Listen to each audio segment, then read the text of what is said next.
Everyone, welcome to Sunrise ZAS। मैं उम्मीद करता हूं कि आप सभी बहुत अच्छे होंगे। चलिए छात्राओं, जैसे कि आप जानते हैं हम कक्षा 9 का जो मैथ है हिंदी मीडियम का उसको स्टार्ट कर चुके हैं आपके चैनल सनराइज ZAS पर, ठीक है ना। तो यहाँ हम 2 लेक्चर अपलोड कर चुके हैं जो कि हमारे चैप्टर संख्या पद्धति नंबर सिस्टम के, ठीक है ना। तो आज का जो हमारा लेक्चर नंबर 3 है वो है प्रश्नावली 1.2, जिसमें हम इसके प्रश्न और इसके एग्जाम्पल को समझेंगे, ठीक है ना। तो चलिए सवाल को सॉल्व करने से पहले सभी छात्राओं पेंसिल और कॉपी लेकर बैठ जाएं ताकि जो चीजें समझ में आती रहे उसको नोट करते रहना, क्वेश्चंस को अच्छे से नोट करना, ठीक है ना। और उसकी घर बैठ के ताकि आप प्रैक्टिस भी कर सके। तो बेटा मैथ समझना और उसकी प्रैक्टिस करना ये ज्यादा बेस्ट है, तभी मैथ अच्छे से समझ में आता है। चलिए देखते हैं हम इसका प्रश्न नंबर 1, ठीक है ना। तो उसमें क्या कहा है, नीचे दिए गए कथन सत्य है या असत्य, कारण के साथ अपना उत्तर दीजिए, ठीक है ना। तो इसका प्रश्न नंबर 1 जो है वो ये है कि प्रत्येक अपरिमेय संख्या एक वास्तविक संख्या है। मतलब क्या कहा है कि जो एक परिमेय संख्या है क्या वो वास्तविक संख्या है, प्रत्येक अपरिमेय संख्या क्या वास्तविक संख्या है या नहीं। चलिए इसको समझते हैं हम, ठीक है ना। इसको एक चार्ट के माध्यम से समझते हैं जो कि हमारे पास ये चार्ट है, ठीक है। इस चार्ट में हम क्या देखेंगे बच्चे, इस चार्ट को समझते। इस चार्ट में सबसे पहला जो नंबर दिया हुआ है ये फर्स्ट नंबर हम इसको मान लेते हैं, वो है नंबर सिस्टम यानी कि प्राकृतिक संख्याएं। नंबर सिस्टम यानी प्राकृतिक संख्याएं। यहाँ प्राकृतिक संख्याएं क्या क्या होती है भाई, प्राकृतिक संख्याएं हम पढ़ चुके हैं लेक्चर 2 में कि जो प्राकृतिक संख्याएं होती है वो 1 से स्टार्ट होती है भाई, 1 2 3 4 5 ऐसे चलती चलती अनंत तक ये चली जाती है, ये होती है प्राकृतिक संख्याएं, ठीक है। इसके बाद आता है होल नंबर, जिनको हम पूर्ण संख्या बोलते हैं। जिसको हम क्या बोलते हैं बच्चे, पूर्ण संख्या। पूर्ण संख्या क्या होती है, वो होती है 0 से स्टार्ट और ये ऐसे ही चलती चली जाती है 0 1 2 3 4 5 6 7 8, ठीक है ना। तो ये बात आप समझ गए, तो पूर्ण संख्याएं। अब मैं एक बात आपको बताऊं कि सारी जो प्राकृतिक संख्याएं जितनी भी ये प्राकृतिक संख्याएं हैं अनंत तक, ये सारी प्राकृतिक संख्याएं एक होल नंबर है। ये बात समझ में कि जितनी भी प्राकृतिक संख्याएं हैं, जितनी भी प्राकृत संख्याएं होती है, सारी प्राकृत संख्याएं एक पूर्ण संख्या होती है। क्या होती है, सारी पूर्ण संख्या होती है। ये बात समझ में आई। ये बात समझना कि जितनी भी प्राकृत संख्याएं हैं वे सारी क्या होती है, पूर्ण संख्या होती है। चलिए इसके बाद समझते। इसके बाद है बच्चे इंटीजर यानी पूर्णांक। सर पूर्णांक क्या होता है, पूर्णांक क्या होता है कि जितनी भी होल नंबर ये सब पूर्णांक, साथ ही इसके माइनस वाले और ले लेंगे, -1 -2 -3 -4, जितनी भी इस तरीके की, ये प्लस में भी होंगी और ये माइनस में भी होगी भाई। प्लस का 3 हो जाएगा, प्लस का 2 हो जाएगा, प्लस का 10 हो गया, प्लस का 7, ये सारी संख्याएं माइनस और साथ में इनके 0, ये सब संख्याएं जो है बच्चा, ये सारी संख्याएं कहलाएंगी हमारी पूर्णांक। ये सारी संख्याएं क्या कहलाएंगी, पूर्णांक। तो ये जो पूर्णांक है, अब यहां समझना ध्यान से, हम यहाँ पे एक बात बोल सकते, जितने भी हमारी नेचुरल नंबर है वो सारे क्या कहलाएंगे, इंटीजर। यानी जितनी भी प्राकृतिक संख्याएं हैं वे सारी क्या है, एक पूर्णांक। I hope. उसके बाद जितनी भी वो होल नंबर है, जितने भी होल नंबर है ये सारे क्या कहलाएंगे, हमारे इंटीजर। आई होप कि जितने भी होल नंबर है वे सारे इंटीजर। जब होल नंबर इंटीजर है तो सिंपल सी बात है, नेचुरल नंबर भी क्या कहलाएंगे, इंटीजर कहलाएंगे, ठीक है ना। तो एक बात यहां से और समझ आई है सर कि जितने भी पूर्ण संख्याएं हैं, जितनी पूर्ण संख्याएं हैं उनको हम क्या कह सकते हैं, पूर्णांक बोल सकते हैं। क्या सारी पूर्ण संख्याएं पूर्णांक है, जी बिल्कुल। आई होप कि यहां तक आपको समझ में आ चुका हो। चलिए आगे देखते, बहुत मजा आने वाला है, ठीक है। उसके बाद क्या है कि हम जो देख पा रहे हैं यहां लिखा हुआ रेशनल नंबर, रेशनल नंबर यानी कि परिमेय संख्याएं। क्या है बच्चे, परिमेय संख्याएं। अब सर परिमेय संख्या क्या है, परिमेय संख्या सर, परिमेय संख्या की मैंने आपको 3 कंडीशन बताई थी कि जो P अपॉन Q के रूप में हो, जो P और क्यों दोनों पूर्णांक हो। तीसरी बात क्या थी कि जो क्यों है ये नॉट इज इक्वल्स टू 0। ठीक है, तो ये तीनों कंडीशन हमने रेशनल नंबर की पढ़ी थी, जिसमें कुछ एग्जांपल हमारे पास ये है और ये भी। ये क्या है सर? ये तो 7.9.2 है ना। ये कैसे है सर? इसको हम क्या लिख सकते हैं? 7.9.2 को क्या हम इसको डेसिमल को हटा कर 100 लिख सकते हैं ना, तो बन गया ना 792/100। इसको थोड़ा सोल्व करेंगे तो ये एक परिमेय संख्या बन जाएगी। आई होप कि ये बात आपको समझ में आ चुकी होगी, क्योंकि इसके बाद कोई डिजिट तो चल ही नहीं रही। सर जब डिजिट नहीं चल रही है ना, इसका मतलब ये कि इसका जो शेषफल आएगा वो 0 है, और जिसका शेषफल 0 है वो एक रेशनल नंबर है। समझ में आई बात? जैसे यहां समझो भाई, मैं आपके सामने लिखूं सर 5/2 एक रेशनल नंबर है। सर बिल्कुल है या नहीं? अगर मैं इसको डिवाइड करूं 5 को किससे? 2 से, तो 2 2 4 बचा कितना सर? 1 पॉइंट लगाया तारली 0, 2 5 10, तो क्या हुआ? खत्म हो गया रेशनल। इसका जो ये है शेषफल जो है वो कितना हो गया? 0। और ये क्या है? 2.5 मतलब यहाँ 0 पर खत्म हो गया ना, तो मतलब ये एक रेशनल नंबर है। आई होप कि ये बात आपको समझ में आ चुकी होगी रेशनल नंबर ये क्यों है। ठीक है ना, आगे चलते। यहां से हम क्या देखने वाले हैं बच्चा? यहां से हम देखने वाले ये है कि सर जितने भी इंटीजर है वे सारे क्या है सर? वे रेशनल नंबर है। मतलब कि जितने भी पूर्णांक है, ये जितने भी पूर्णांक है, ये सारे पूर्णांक एक क्या है सर? परिमेय संख्या है। परिमेय संख्या है। ये जो मैं यहां लिखता जा रहा हूं इसका मतलब क्या है सर? जितनी भी प्राकृतिक संख्या है ये परिमेय है, जितने भी पूर्णांक है परिमेय है, जितने भी पूर्ण संख्या है परिमेय है। तो ये बात आपको समझ में आई कि सर जितनी प्राकृत संख्याएं परिमेय संख्या कहलाएंगी, जितनी पूर्ण संख्याएं परिमेय संख्या कहलाएंगी, जितने भी पूर्णांक है परिमेय संख्या कहलाएंगे। क्यों कहलाएंगे सर? ऐसा क्यों कहेंगे? ये हम पिछले लेक्चर में समझ चुके हैं। अगर आपको ये बात और अच्छे से समझनी है तो पिछले लेक्चर नंबर 2 को हमारे जरूर देखिएगा, उसमें आपको ये बात बहुत समझ में आएगी। ठीक है ना, आगे चलते। अब हमारे पास है सर रेशनल नंबर। ये क्या है? इरेशनल नंबर, यानी अपरिमेय संख्याएं। क्या है? अपरिमेय संख्याएं। अपरिमेय संख्या ये है इरेशनल नंबर, जो कि हम वहां समझने वाले हैं। ठीक है ना। अब यहाँ इरेशनल अपरिमेय संख्याएं हैं। ये जो अपरिमेय संख्याएं हैं, जो अब अपरिमेय संख्याएं हैं, ये सारी जितनी भी है ये सब अपरिमेय संख्याएं भाई। जैसे कि √10 है, ये 5, ये √2, ये, और जितनी भी रूट वाली संख्याएं हैं जिनको हम रूट से बाहर नहीं निकाल सकते, वे सारी अपरिमेय संख्याएं। इनको और समझाता हूं मैं। यहां देख, ये रहा अपरिमेय संख्याएं। सर अपरिमेय संख्याएं हैं क्या? अपरिमेय संख्याएं यदि इसे P अपॉन Q के रूप में ना लिखा जा सकता हो, जहां P और Q पूर्णांक है और Q not is equal to, simple सी बात क्या है, जिसे वो की जो परिमेय नहीं है, जो परिमेय नहीं है वो ही अपरिमेय, क्लियर हो गई बात? कोई परिमेय संख्याएं पढ़ी है तो सिंपल वही अपरिमेय होगी। इसको हमने अच्छे से क्या लेक्चर नंबर 2 में बहुत अच्छे से समझाया, जिस तरीके की संख्याएं दी गई है, √2, √3, √15, पाई, और ये संख्याएं इनका कोई सिस्टमैटिक नहीं है। ये संख्याएं भाई क्या है? 0.10, 110, 111110, 11110, इसी तरीके से संख्याएं चलती जा रही है, तो ये समाप्त नहीं हो रही है। इनका जो दशमलव प्रसार है वो अशांत है। ठीक है ना, तो ये संख्याएं जो कहलाएंगी इस कंडीशन की, ये सारी संख्याएं कहलाएंगी हमारी अपरिमेय संख्याएं। आई होप कि आपको अपरिमेय संख्याएं समझ में आ चुकी होगी। ठीक है ना, चलिए देखते हैं। अब हम यहां पर आते हैं इसी पे। तो यहां भी हम अपरिमेय संख्याएं समझ चुके कि रेशनल नंबर क्या है। अब यहां क्या सर हम सारी, यहां समझने वाली बात यह है, क्या सर सारी rational number, whole number, integer क्या अपरिमेय संख्याएं हैं? नहीं सर, वे कुछ संख्याएं हैं। तो इस कथन को हम नहीं कह सकते कि ये सारी जितनी भी ये है ये सब एक अपरिमेय संख्या। ये कथन कहीं तक भी सत्य नहीं है। समझ में आई बात?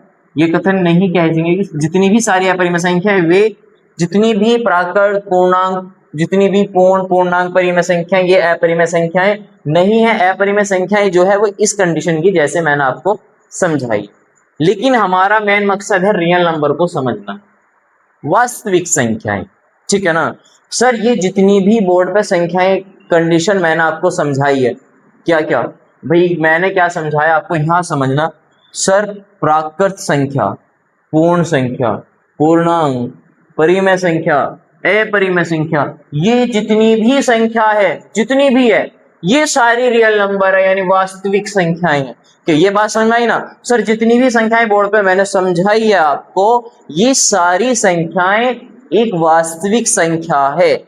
यानी कि हम क्या बोल सकते हैं, क्या सर प्राकृत संख्या वास्तविक संख्या है? बिल्कुल है सर, बिल्कुल है। क्या सर पूर्ण संख्या, क्या पूर्ण जो संख्याएं जो है क्या है ये भी रियल नंबर है? सर बिल्कुल है। क्या पूर्णांक भी रियल नंबर है? सर बिल्कुल है। क्या परिमेय संख्या भी रियल नंबर है? सर बिल्कुल है। अपरिमेय संख्या सर वो भी बिल्कुल है। क्या आपको ये बात समझ में आई? सर जो वास्तविक संख्याएं हैं, सारी वास्तविक संख्याएं वो किसी भी कंडीशन की सब रियल नंबर है। इनको हम संख्या रेखा पर रिप्रेजेंट कर सकते हैं। सर संख्या रेखा क्या होती है? जो आपने देखी होगी इस तरीके भाई 0 1 2 3 4 5 6 7, ये जो इस तरीके की होती है। फिर इधर -1 -2, ये होती है सर संख्या रेखा। इसको संख्या रेखा कहा जाता है। तो जितनी भी संख्याएं हैं √2 √4 √5 √7 √6, इन सबको संख्या रेखा पर रिप्रेजेंट करा जा सकता है। हालांकि आपके इनको भी फ्रैक्शन, ये जो आपके भिन्न है, इनको भी संख्या रेखा पर रिप्रेजेंट करा जा सकता है, ठीक है ना। तो चलिए आगे देखते हैं। अब हम आगे क्या देखने वाले हैं, अब हम अपने सवाल पर आते हैं कि जो सवाल था हमारा वो था ये। हम इस सवाल को कर रहे थे कि ये जो सवाल है, क्या सर प्रत्येक अपरिमेय संख्या, प्रत्येक अपरिमेय संख्या एक वास्तविक संख्या है? क्या ये कथन सही है? सर बिल्कुल है ना। अभी तो पढ़ा है कि जितनी भी संख्याएं हैं, चाहे वो परिमेय हो, अपरिमेय हो, पूर्णांक हो, प्राकृत संख्या हो, पूर्णांक पूर्ण संख्या हो, सर सारी संख्याएं जो भी है वो वास्तविक संख्या है। तो मतलब ये कथन तो हमारा सत्य हो गया। ये कथन हमारा सत्य कथन है, बिल्कुल सत्य कथन है, बिल्कुल राइट है। आई होप की ये बात आपको समझ में आ चुकी होगी कि जितनी भी संख्याएं हैं वे सारी संख्याएं एक वास्तविक संख्या है, ठीक है। चलिए देखते हैं अब हम इसका भाग नंबर 2, ठीक है। प्रश्न नंबर 2 में उसने क्या कहा इसके कि सर संख्या रेखा का प्रत्येक बिंदु, संख्या रेखा का प्रत्येक बिंदु रूट, ये जो है ना भाई, ये √m है, √m के रूप का होता है, जहां m एक प्राकृत संख्या है। सर जहां m क्या है? एक प्राकृत संख्या है। और प्राकृत संख्या को अभी हम समझ के आए कि सर प्राकृत संख्या क्या होती है। जैसे 1 है, 2 है, 3 है, 4 है, 5 है, 6 है, 7 है, 8 है, इस 9 है, इस तरीके की जितनी भी संख्याएं हैं ये सारी सर प्राकृत संख्याएं हैं। कहां तक? इन्फिनाइट तक। जितनी भी है ये सारी संख्याएं एक प्राकृत संख्या होती है। आई होप कि ये बात आपको समझ में आ चुकी होगी, ठीक है ना। चलिए अब देखते हैं अब हम इसमें क्या कहना है, ठीक है। तो वो कह रहा है कि संख्या रेखा पर प्रत्येक बिंदु, अब सर संख्या रेखा पर जो होती है, अब मैं बनाता हूं आपके सामने संख्या रेखा। यहां मान लेता हूं 0, यहां 1, यहां 2, ये 3, ये 4, ये 5, ये 6, ये 7, ये 8, ये 9, और ये इसी तरीके से कहां तक सर? इन्फिनाइट तक, ठीक है। ये इधर इन्फिनाइट तक, इधर ये -1 -2 -3 -4 -5 -6, सर कहां तक? इधर ये सब इन्फिनाइट तक। आई होप कि ये बात आपको समझ में आ चुकी होगी, ठीक है ना। और वो क्या कह रहा है? संख्या रेखा पर प्रत्येक बिंदु रूट m का है क्या सर? भाई अगर हम इन सबको रूट के अंदर कर देते हैं, ये लो जी, ये लो जी, ये लो, ये लो, ये लो, ये लो, ये लो, सबको रूट कर दिया, ठीक है। अब इधर भी रूट कर देता हूं मैं। अगर आप देख रहे होंगे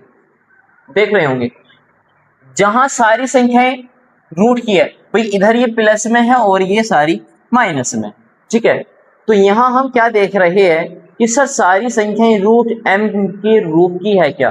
भाई अगर हम इसको देखें ना, इसको 4 को, तो ये बन के आया 2, रूट से बाहर आ गया। और संख्याएं अगर हम देखेंगे इधर, तो वे सारी संख्याएं कुछ आएंगी बाहर निकल के। दूसरी बात, अगर इधर देख रहे होंगे तो ये सारी माइनस की होगी। तो क्या कंडीशन, ये बात समझ में आ रही है कि सर सारी संख्याएं तो रूट m की नहीं है, लेकिन कुछ संख्याएं हैं। लेकिन ये तो कह रहा है कि संख्या रेखा का प्रत्येक बिंदु, सर प्रत्येक बिंदु तो नहीं कह सकते आप, क्योंकि यहाँ पे संख्या रेखा पर इस तरीके की भी आएंगी ना। लेकिन वो कह रहा है कि सारी प्राकृत संख्याएं, सारी प्राकृत यानी प्राकृत संख्या में अगर आप देख रहे होंगे तो रूट जो 4 था वो 2 आ गया बनकर, और आगे चलेंगे तो वो रूट 16 भी आएगा। रूट 16 क्या बनेगा 4, रूट 25 भी आएगा सर, रूट 25 क्या बनेगा 5। लेकिन क्या दिख रहा है कि सारी प्राकृत संख्या रूट m की नहीं है, लेकिन कुछ है। तो ये कथन जो हमारे पास है, ये दूसरा कथन जो है, ये कथन एक असत्य कथन है, सत्य कथन है। तो आई होप कि कथन नंबर 2 भी आपको बहुत अच्छे से समझ में आ गया होगा। चलिए देखते हैं इसका तीसरा भाग। तीसरे भाग में उसने हमसे क्या कहा है सर, तीसरे भाग में वो कह रहा है, ठीक है, तो इसका तीसरा भाग देखते हैं अब हम। तो तीसरे भाग में उसने हमसे क्या कहा है, तीसरे में कहा है सर प्रत्येक वास्तविक संख्या, प्रत्येक वास्तविक संख्या एक अपरिमेय है क्या। सर वास्तविक संख्या समझते हैं, वास्तविक संख्या सर मैंने आपको बताई थी कि वास्तविक संख्या जो होती है इसके अंदर परिमेय संख्या भी होंगी, इसके अंदर आपकी पूर्ण संख्या भी आएंगी, इसके अंदर आपकी प्राकृत संख्याएं भी आएंगी, इसके अंदर आपकी पूर्णांक भी आएंगे, जो पूर्णांक है वे भी आएंगे, इसके अंदर आपकी अपरिमेय संख्याएं भी होंगी। क्या होंगी, अपरिमेय संख्याएं। इसके अंदर आपकी अपरिमेय संख्या भी होंगी। तो मतलब क्या समझ में आया सर, कि जो वास्तविक संख्या है वो परिमेय संख्या, पूर्ण संख्या, प्राकृत संख्या, पूर्णांक, अपरिमेय संख्या, इन सबको मिलाकर जो संख्याएं आती है, यानी इनकी एक वास्तविक संख्या के अंदर सर ये सारी संख्याएं हैं। लेकिन ये क्या कह रहा है, केवल वास्तविक संख्या अपरिमेय है क्या। सर मैं यहां आपको एक बात बताऊं, वास्तविक संख्या के अंदर 1 0 भी है, 1 भी है, 2 भी है, -3 भी है, -4 भी है, -5 भी है, 1/2 भी है, 3/4 भी है, 5/6 भी है, √2 भी है सर, √7 भी है, √8 भी है, ये सब है इसके अंदर। लेकिन वो ये कह रहा है कि परिमेय संख्या, अपरिमेय संख्या, अपरिमेय संख्या जैसे √2 हो गया, √3 हो गया, √5 हो गया, इसी तरीके की संख्याएं केवल अपरिमेय संख्याएं तो ये है सर। बाकी जो ये संख्याएं हैं ये कहां जाएंगी भाई, ये भी तो वास्तविक संख्याएं है ना।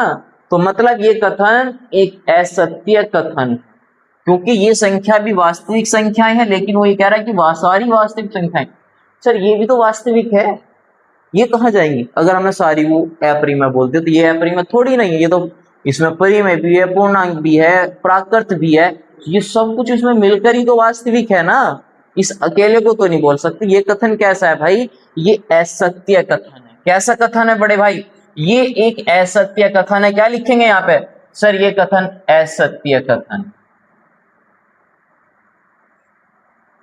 आई होप कि प्रश्न नंबर 1 के तीनों भाग आपको बहुत कहते नहीं कि बहुत, उससे भी ज्यादा बहुत अच्छे से समझ में आए होंगे।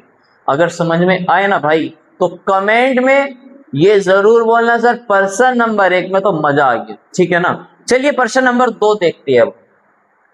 प्रश्न नंबर 2 ये रहा आपके सामने स्क्रीन पर शो हो चुका है। क्या कहा है कि क्या सभी धनात्मक पूर्णांकों के वर्गमूल, सभी धनात्मक पूर्णांकों के वर्गमूल, धनात्मक पूर्णांक। अब मैं आपको समझाता हूं कि धनात्मक पूर्णांक होता क्या है। धनात्मक पूर्णांक सर, धनात्मक पूर्णांक जो होते हैं, जितनी भी प्लस की संख्याएं होती है वे सारी सर धनात्मक पूर्णांक कहलाती है।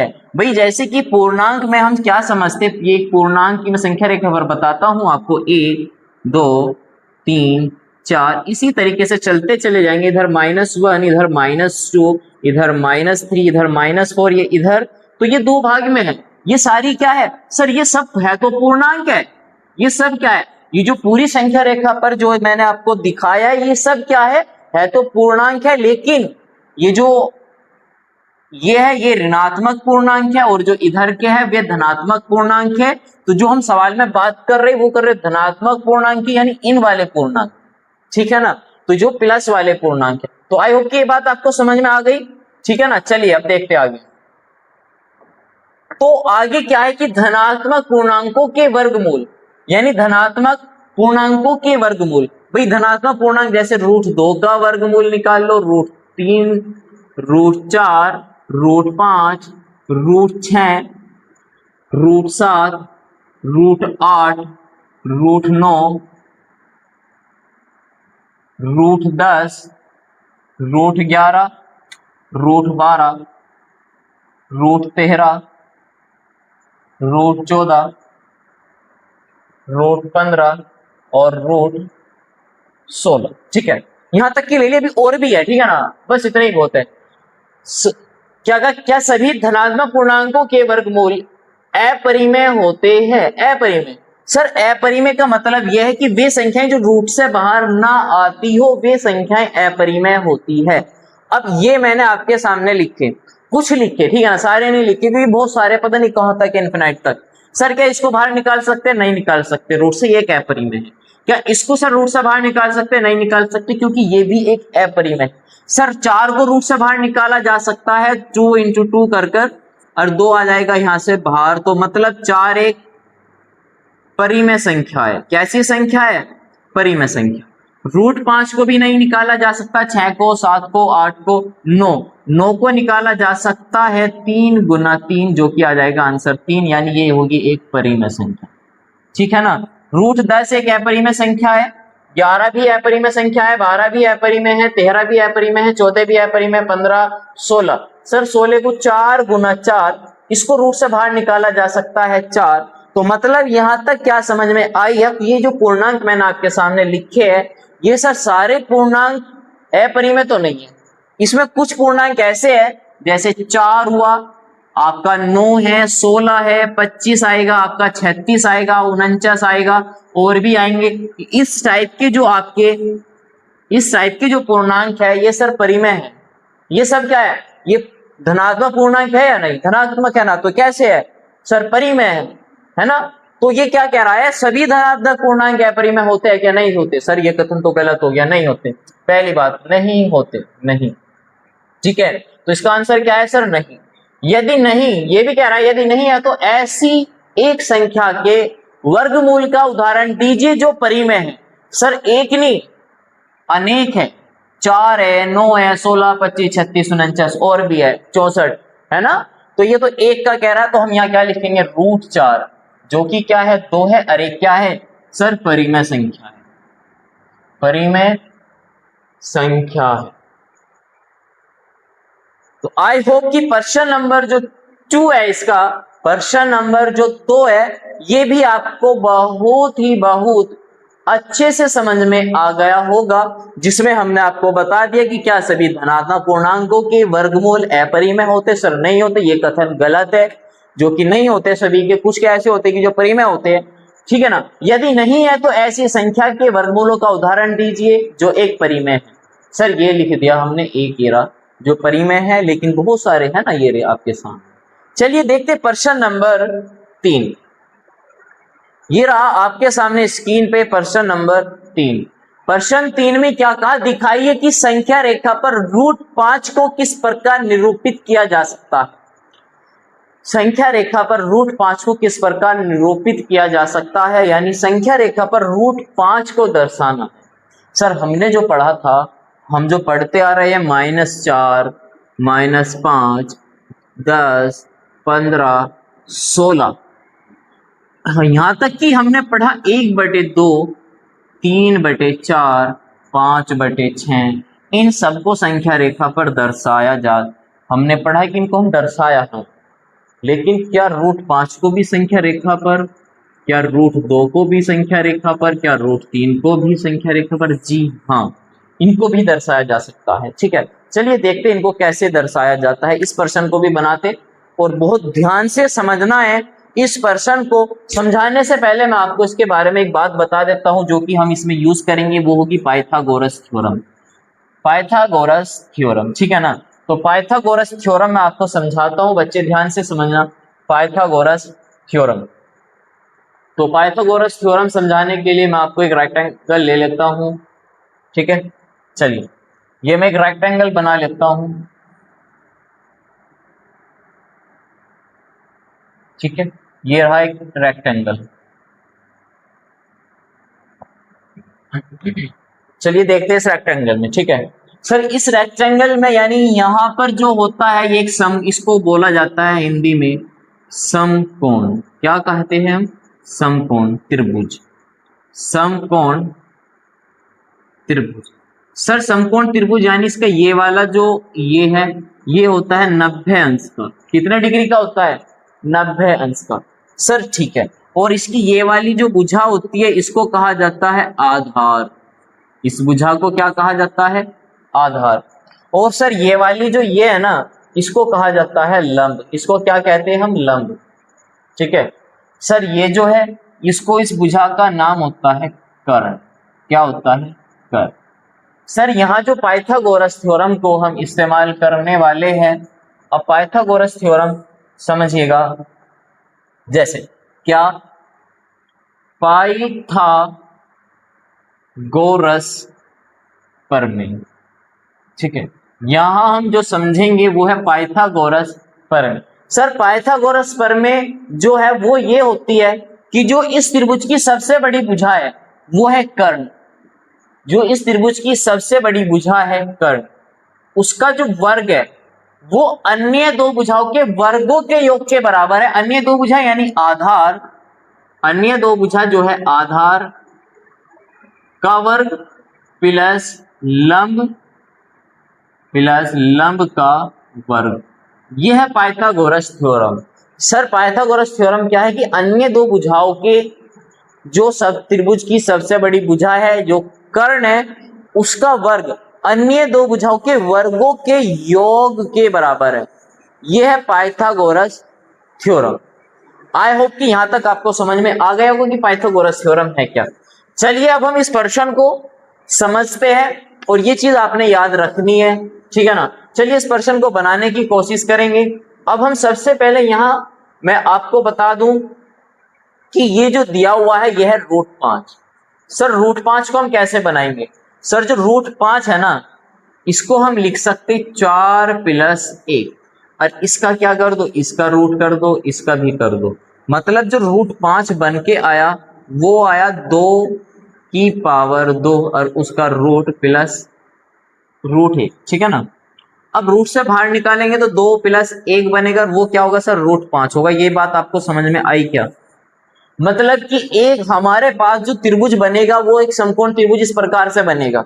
उसका मतलब यह है कि एक √5 फाइंड करने के लिए हमें एक भुजा की माप 2 यूनिट और एक भुजा की माप 1 यूनिट। मतलब इसमें हम क्या काम करेंगे? ये भुजा या ये भुजा, कोई सी भी एक भुजा को हम 2 यूनिट और 1 यूनिट मान लेंगे, फिर हम √5 को फाइंड कर लेंगे पाइथागोरस थ्योरम से। चलिए मैं समझाता हूं आपको कि हम कैसे करेंगे। इसको मैं रफ कर देता हूं और फिर हम इस प्रश्न को आगे की ओर बढ़ाते हैं। ठीक है ना, चलिए देखते हैं। बेटा बहुत ध्यान से समझना है। और अब हम एक इस सब हमारे पास इसमें 3 चीजों का इस्तेमाल होगा। एक तो होगा स्केल का, एक होगा चंदे का, एक होगा प्रकार का। ठीक है ना, ये तीनों चीजें अब हम स्क्रीन पे मैं लेकर आ रहा हूं आपके सामने। देखो, एक तो स्केल की जो नीड है, एक हमें इसकी नीड है जो चंदा है, और एक हमें इस प्रकार की नीड है। तीनों चीजें मैं आपके सामने स्क्रीन पर ले आया हूं। अब इन तीनों से इस सवाल को हम बनाएंगे। चलिए समझते हैं कि कैसे बनाएंगे। ठीक है, देखो तो सबसे पहले मैं क्या काम करूंगा आपके सामने, एक लाइन ड्रॉ करता हूं। ठीक है, एक क्या करता हूं आपके सामने, एक लाइन ड्रॉ करता हूं। देखना कैसे लाइन ड्रॉ करेंगे, करनी है। अब देखो मैंने आपके सामने एक लाइन ड्रॉ करी है। ये बनाइए, ठीक है। अब ये जो लाइन मैंने आपके सामने ड्रॉ करी है, इस लाइन पे मैं कुछ यूनिट मान लेता हूं कि भाई जो यूनिट मैं ले रहा हूं, समझना ध्यान से बच्चे, ठीक है। देखो यहां है मेरे पास जीरो, यहां मैंने एक छोटा सा निशान लगाया जीरो के सामने, ठीक है। और एक यूनिट में, यानी कि जो मैं यहां पे काम करने वाला हूं, डायग्राम को थोड़ा आपके सामने बड़ा दिखाऊंगा ताकि जो बड़ा लगे, भाई 1 सेंटीमीटर लूंगा तो बहुत छोटा बनेगा, तो यहां मैं 4 सेंटीमीटर को एक यूनिट मान के काम करूंगा, ठीक है। तो भाई 1 2 3 4, तो मतलब यहां से यहां तक एक यूनिट पूरा, ठीक है। 4 से 8 तक 2 यूनिट, यहां तक और फिर आएगा 16, ठीक है।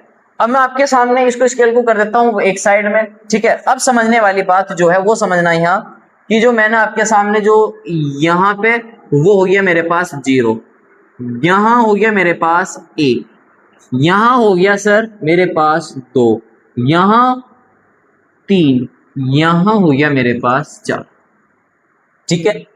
क्योंकि मुझे इतनी ही की जरूरत थी तो मैंने इतनी ही ली है, और की मुझे नीड नहीं थी, ठीक है।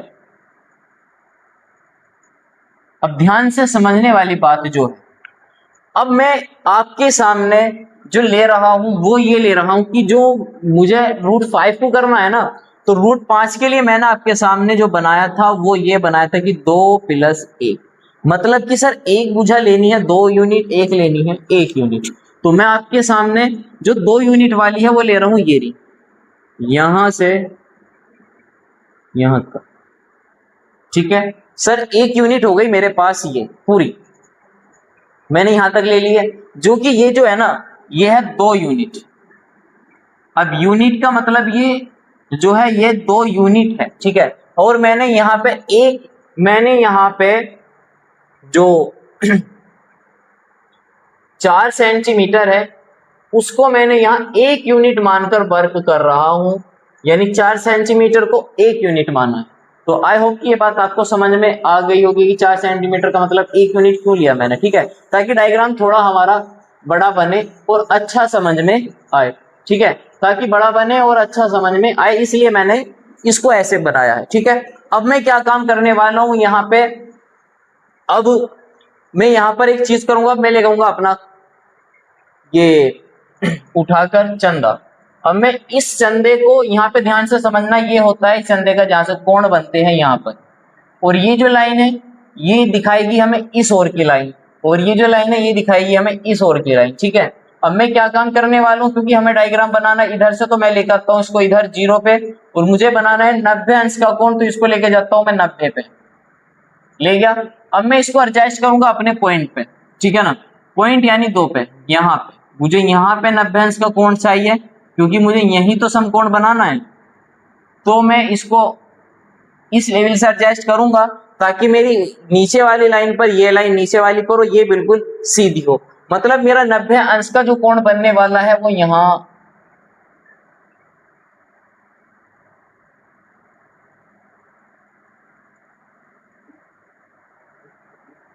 ठीक है, ये बनने वाला है। और मैंने यहाँ पे निशान लगा लिया, अब मैं इसको हटाकर एक तरफ करता हूँ, यहाँ पे कहा मेरा स्केल का वर्क। अब मैं लेकर आता हूँ अपनी स्केल, क्योंकि मुझे यहाँ खींचनी है एक सीधी लाइन, तो मैं इसको रखूंगा यहाँ पर, और मैं इसको ले जाता हूँ अपनी, इसको ऐसे लेकर बिल्कुल सीधी मैं इस डॉट पर लेकर आऊंगा जिसपे मैंने निशान लगाया है। आपने भी सेम ऐसे ही करना है, ठीक है ना, सेम ऐसे ही करना है। अब एक बात समझने वाली यह है कि मुझे, अब देखो मैंने 2 यूनिट वाला तो ले लिया, रह क्या गया 1 यूनिट, तो मतलब मुझे यहाँ 1 यूनिट लेना है। अरे मेरे पास 1 यूनिट में 4 सेंटीमीटर जो स्केल की है, तो मतलब मैं यहाँ से 4 सेंटीमीटर से एक लाइन खींचता हूँ यहाँ तक। बात समझ में आई? ये लाइन मैंने खींच ली है। अब समझो इसका, यहां मान लेता हूं मैं इस पॉइंट को ए, इस पॉइंट को मान लेता हूं बी, और इसको मान लेता हूं, कुछ जा नहीं रहा ना।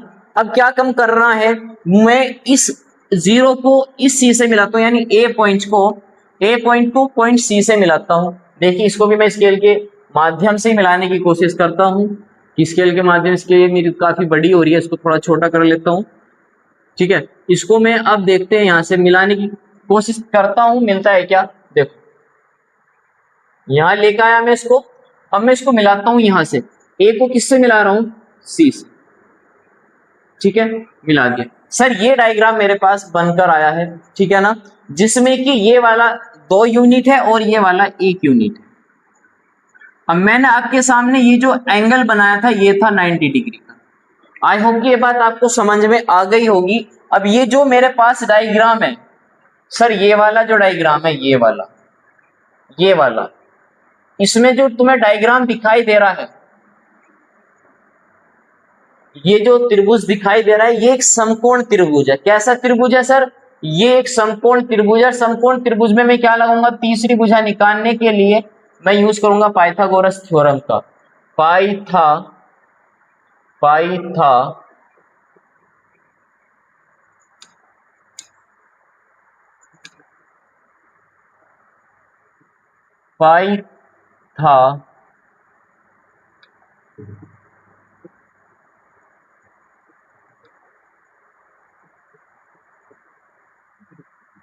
पाइथागोरस प्रमेय, ठीक है।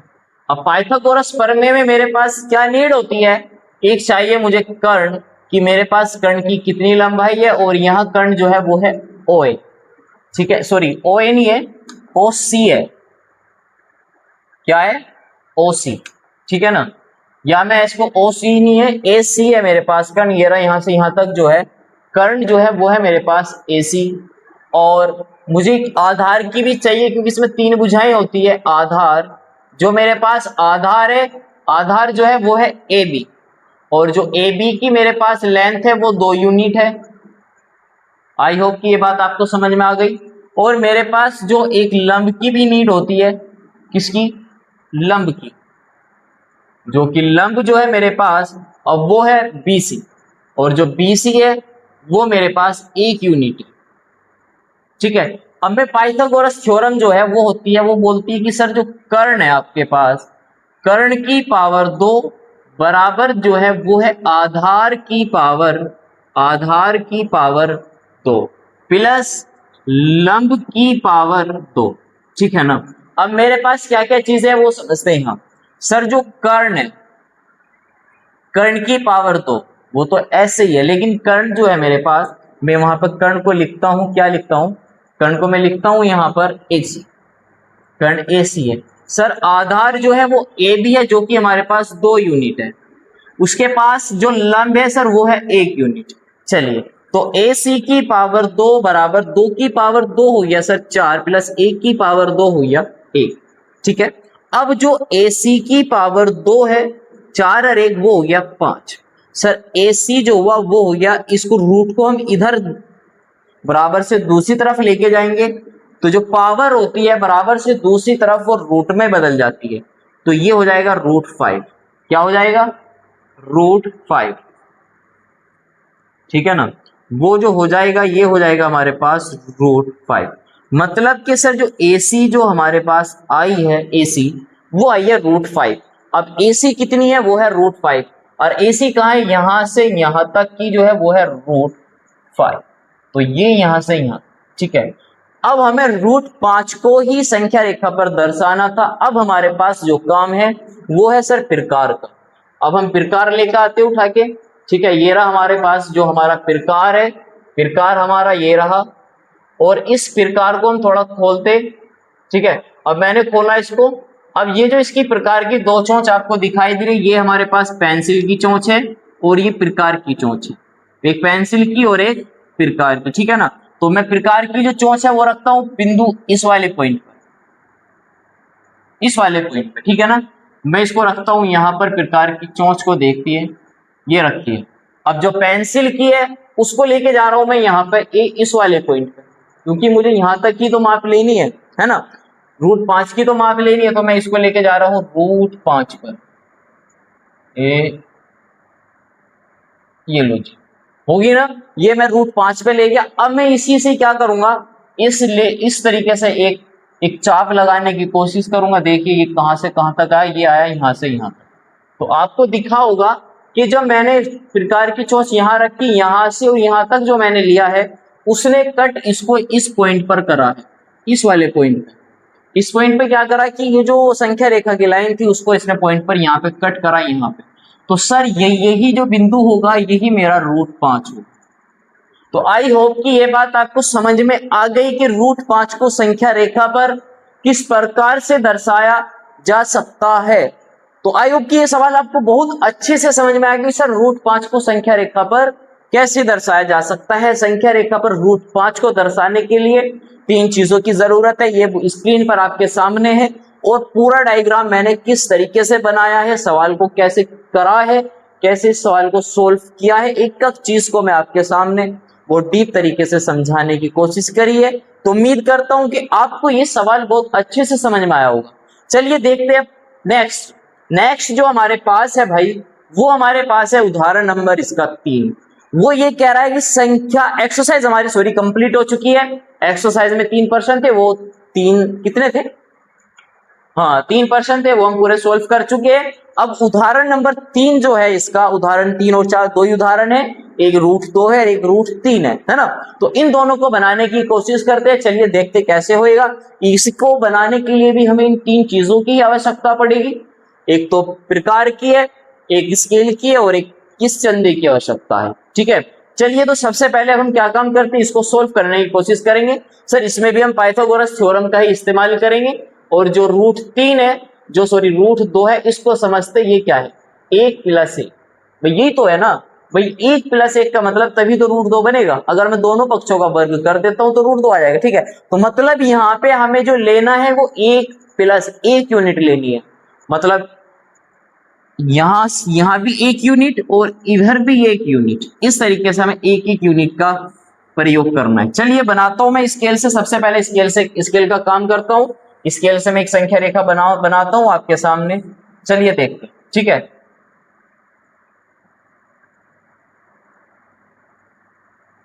देखो मैं आपके सामने एक लाइन ड्रॉ करता हूं यहां से संख्या रेखा पर। ये मैंने आपके सामने एक लाइन ड्रॉ करी है और यहां भी मैं कुछ ऐसे ही करने वाला हूं कि यहां भी मैं क्या करूंगा, 4 सेंटीमीटर को 1 यूनिट मानकर वर्क करूंगा। ऐसा क्यों? सर ऐसा मैं इसलिए कर रहा हूं ताकि डायग्राम आपके सामने थोड़ा बड़ा दिखाई दे, इसलिए कर रहा हूं बस। ठीक है, चलिए अब मैं भाई यहां हमारे पास होगा 0 और ये होगा हमारा 1, यहां होगा 2 और यहां होगा, यहां बनने वाला है 2 और यहां बनने वाला है 3। ठीक है, चलिए देख भाई यहां जो होगा वो होगा 0, यहां 1, यहां 2, यहां 3। ठीक है, अब देखते हैं।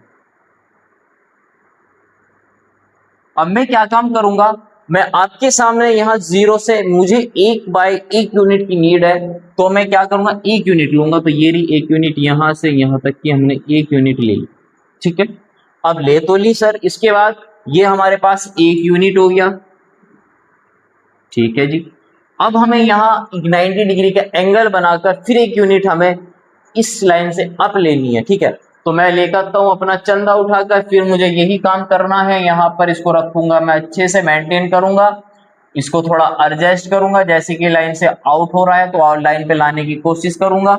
मेरी लाइनें थोड़ी तिरछी हो रही है, ठीक है ना, तो आप भी ये बात समझ रहे होंगे। तो बिल्कुल हमें ये सीधी लाइन लेनी है। ये हो गया मेरा बिल्कुल सीधा। ठीक है, इधर भी लाइन पर आ गया, इधर भी पूरा मेरा ये लाइन पर आ चुका है। मैं इसको थोड़ा एडजस्ट करूंगा ना, जैसे हम करते कॉपी पे। अब मैं क्या काम करूंगा, ऊपर एक पॉइंट लगाऊंगा जो कि मुझे 90 डिग्री का एंगल बनाने में मेरी मदद करेगी। ठीक है, अब मैं स्केल लेकर आता हूं उठाकर और स्केल को उस पॉइंट से इस पॉइंट से मिलाने की कोशिश करता हूं। फिर देखते क्या होता है मेरे पास।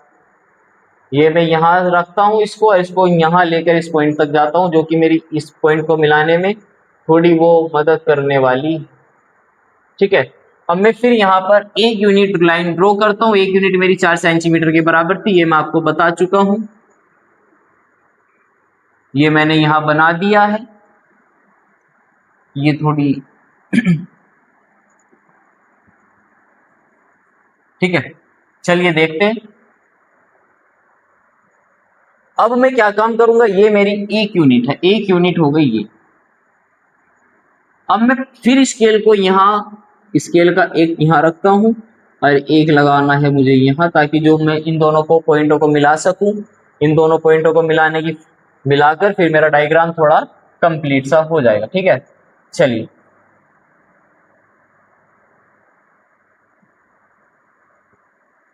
इस तरह से मैं स्केल से मिलाऊंगा इसको। फिर मैं क्या काम करूंगा, इस पॉइंट से इस पॉइंट को मिला दूंगा। मैंने इसको मिला दिया है। अब देखना क्या है कि सर ये यहां मान लेता हूं मैं ए, यहां मान लेता हूं बी और इसको मान लेता हूं सी। ठीक है, यहां जो है सर फिर मैं यहाँ पाइथागोरस प्रमेय का इस्तेमाल करूंगा। जो मेरे पास यहाँ कर्ण है, जो कर्ण है सर वो है AC, जो कि हमें ज्ञात करना है। दूसरी बात, जो मेरे पास आधार है, आधार जो है सर वो है AB, जो कि मेरे पास एक यूनिट है। ठीक है, दूसरी बात मेरे पास यहाँ क्या है, दूसरा लंब है, जो कि लंब जो मेरे पास है वो है BC है, और जो BC है वो भी कितना है, वो भी एक यूनिट है। ठीक है, अब मैं यहाँ पाइथागोरस थ्योरम लगाऊंगा।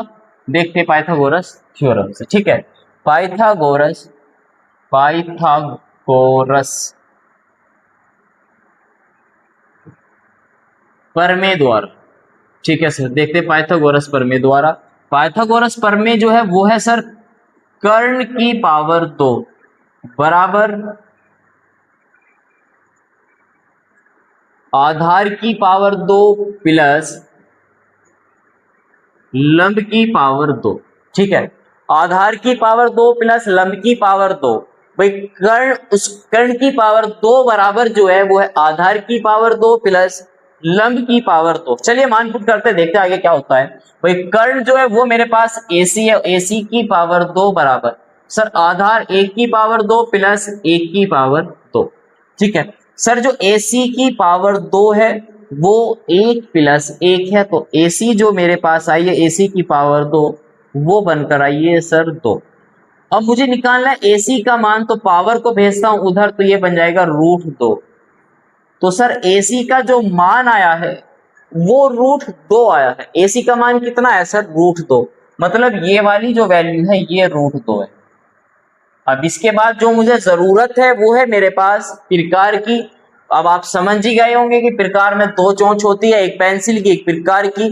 प्रकार की चोंच को मुझे रखना है इस पॉइंट पर, पेंसिल की चोंच को रखना है इस पॉइंट पर, ताकि मैं ये दूरी माप सकूं। फिर मैं एक चाप लगाऊंगा इधर की ओर, तो मेरा डायग्राम कंप्लीट हो जाएगा। ठीक है ना, तो मैं क्या काम करता हूं, पेंसिल प्रकार की चोंच को मैंने यहां रखा है। अब पेंसिल की चोंच को लेकर आता हूं मैं यहां एडजस्ट करने के लिए, तो इसको लेकर आना है मुझे यहां पर ये लीजिए सर, ये हुई एडजस्ट। ठीक है ना, अब मैं यहां से इसको लेकर आता हूं इधर की ओर, तो इसने ये कहां पर इसको काटा है ये समझते अब हम देख रहे होंगे कि इस पॉइंट पर। ठीक है ना, किस पॉइंट पर सर, इस वाले पॉइंट पर। और यही जो होगा मेरे पास यही होगा सर √2। यही क्या होगा, यही होगा सर √2।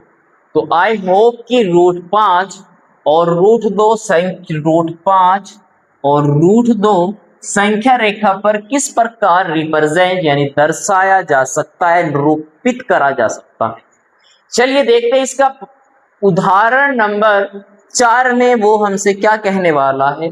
चलिए उदाहरण नंबर 4 में सर उसने हमसे कहा है कि वास्तविक संख्या, यानी वास्तविक संख्या भी संख्या रेखा को ही कहा जाता है। वास्तविक संख्या रेखा पर √3 का स्थान निर्धारण कीजिए।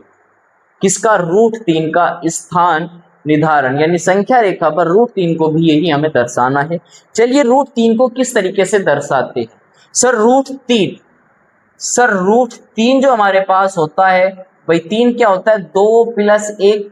अगर इनका हम रूट बनाने की कोशिश करेंगे तो वो इनका क्या बन के आएगा, 2 और 1 3। तो भाई जब तो आएगा ना जब एक इस तरीके से होगा। भाई एक 2 यूनिट ले लो, एक 1 यूनिट ले लो। भाई अगर हमने 2 यूनिट लिया, अब यहां समझने वाली बात है √3 कैसे बनेगा सर, देख 3 कब आएगा भाई? √3 है तो √2 अगर हम रखेंगे √1, ठीक है, तो √2 प्लस 1, तो मतलब एक तो √2 की नीड है और एक तो एक है ही है, ठीक है। तो अब सबसे पहले हम क्या काम करने वाले हैं, संख्या रेखा पर ये सवाल हमारा 2 टाइप्स में होने वाला है। एक तो सबसे पहले हम क्या फाइंड करेंगे, √2 को फाइंड करेंगे। √2 फाइंड करने के बाद तब हम √3 को निकाल पाएंगे। चलिए देखते कैसे करेंगे, ठीक है, समझने की कोशिश करेंगे हम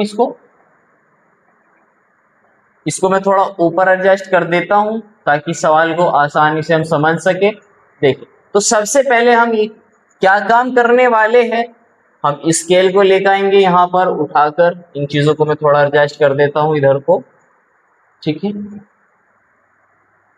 स्केल सर हमारे पास ये रहा हमारा स्केल, ठीक है।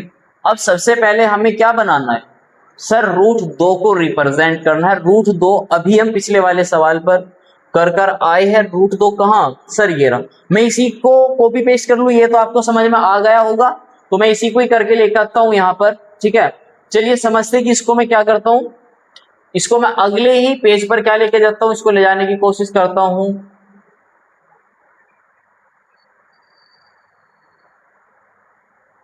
अभी मैं थोड़ा एडजस्ट करके इसको थोड़ा अलग करने की कोशिश करता हूं, तब मैं इसको फिर लेके जाता हूं, ठीक है।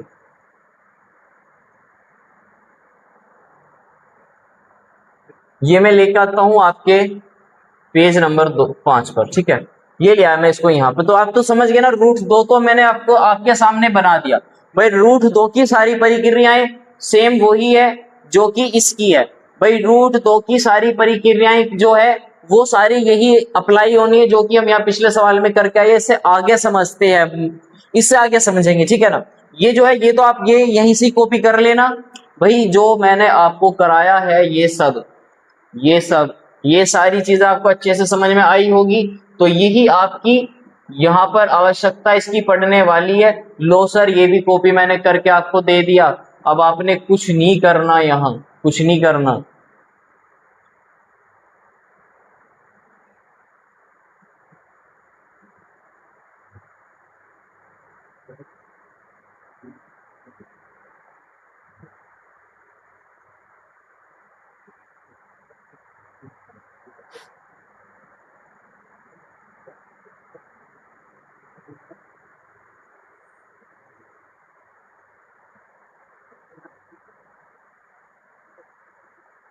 ये लो जी,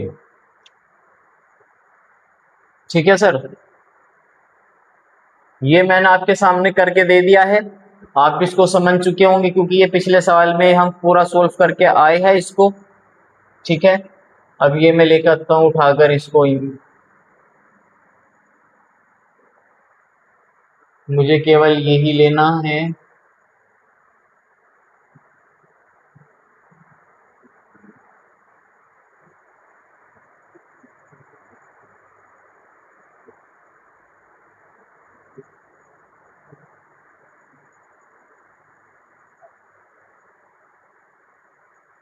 चलिए छोड़िए, इसको मैं रफी कर देता हूँ, ठीक है। ये लो बस। अब ये डायग्राम है सर, √2 हमारे पास ये रहा। √2 हमारे पास, √2 जो है वो हमारे पास यहाँ पर है। अब मैं क्या काम करने वाला हूं, अब मैं आपके सामने मैंने क्या लिखा था, √2 को फाइंड करने के लिए, √3 को फाइंड करने के लिए √2 प्लस 1 होना जरूरी है, ठीक है। अब मैं यहाँ आपके सामने देखो, यहां तक तो ये सवाल आपको समझ में आ गया है। इसका सेकंड स्टेप क्या है कि जो अब √3 के लिए मैं यहाँ पर एक इसका इस्तेमाल करने वाला हूं, ये रहा। अब मैं यहाँ पर इस वाले पॉइंट पे, जो कि यहाँ पे क्या था, ये था सी और यहाँ था हमारे पास ए, तो मैं पॉइंट सी पे क्या काम करूंगा, ये रखूंगा, इसका ये वाला पॉइंट जो है ये पॉइंट सी पे रखूंगा उठाकर, ये रहा, ठीक है। अब मैं इसको एडजस्ट करूंगा, देखो इसको ऐसे घुमाऊंगा क्योंकि मुझे यहाँ पर 90 डिग्री का एंगल रिप्रेजेंट करना है। ये हो गया। अब 90 डिग्री का कहाँ जा रहा है सर, ये रहा पॉइंट, यहाँ पे मैंने लगा दिया। अब मैं यहाँ पर स्केल से क्या करता हूँ, स्केल से 90 डिग्री का एंगल लाइन लेता हूँ 90 डिग्री के लिए।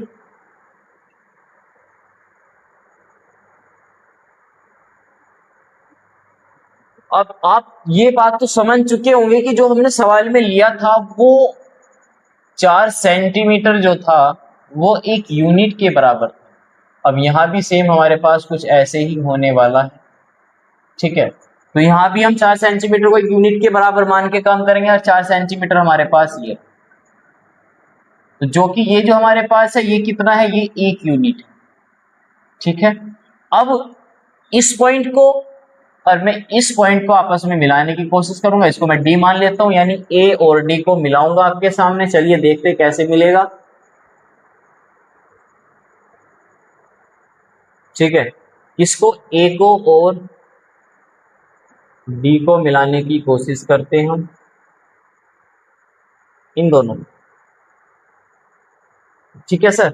एक लाइन बनाते हैं हम आपके सामने, और ये जो लाइन आई है बनकर, अब समझो यहां भी हम, ये कौन सा त्रिभुज है भाई, इस ये जो त्रिभुज था हमारे पास, ये वाला जो हमने ये वाला जो वर्क करा था, ये था हमारे पास त्रिभुज। ये जो हम काम कर रहे थे, ये कर रहे थे हम त्रिभुज ए बी सी में। कौन से त्रिभुज में? ए बी सी में। अब जो हम काम करेंगे वो हमारे पास होगा त्रिभुज ए सी डी, त्रिभुज ए सी डी में।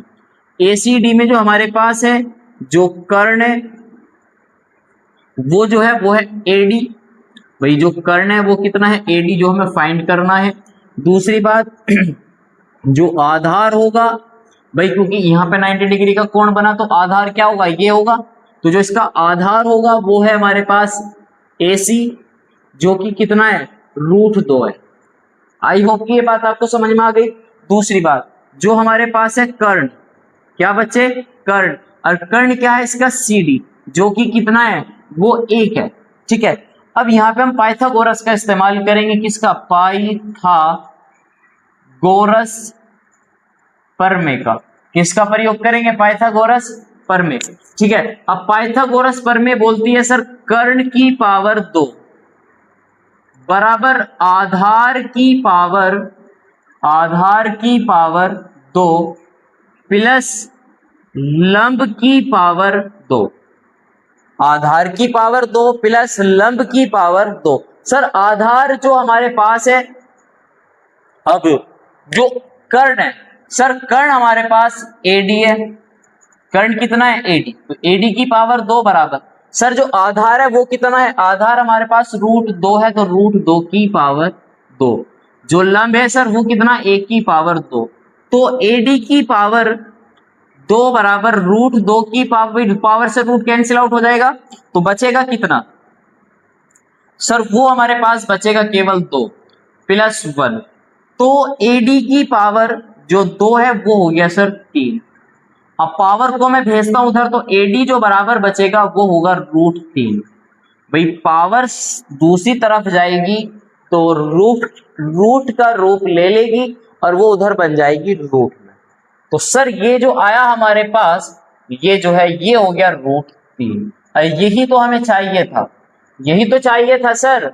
अब क्या काम करेंगे? अब हम इस्तेमाल करेंगे सर प्रकार की चोंच रखेंगे यहाँ पर और पेंसिल की रखेंगे वहां पर, फिर हम एक चाप लगाएंगे और जो निकल कर आएगा वो होगा √3। चलिए अब हम लेते हैं अपना प्रकार हमारे पास ये रहा। प्रकार की चोंच को हम उठाकर रखते हैं यहाँ पर, ठीक है। अब पेंसिल की चोंच लेकर आते हैं हम यहाँ पर, एडजस्ट करेंगे इसको, ठीक है ना। अब हम क्या काम करेंगे? इससे एक चाप लगाएंगे इस लाइन पे, और ये चाप लगेगा कुछ इस तरीके से।